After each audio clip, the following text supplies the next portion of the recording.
Pagpapalakas ng edukasyon ang binigyang diin ni Bam Aquino sa Sulu. Libreng maintenance medicine sa senior citizens ang isinulong ni Mayor Abby Binay.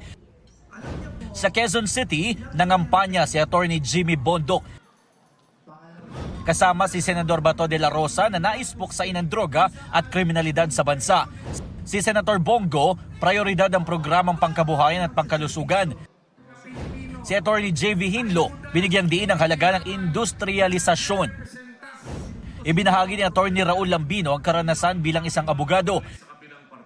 Libreng bill sa kuryente kung 2,000 piso pababa ang nais ni Congressman Rodante Marcoleta. Pagtataguyod ng healthcare system sa Pilipinas ang advokasya ni Dr. Marites Mata. Si Attorney Vic Rodriguez gustong sugpuin ang korupsyon sa pamahalaan. Kapayapaan ng bansa ang isa sa prioridad ni Philip Salvador. Sa Tawi-Tawi, ibinida ni Senador Bong Revilla ang mga batas na kanyang nagawa.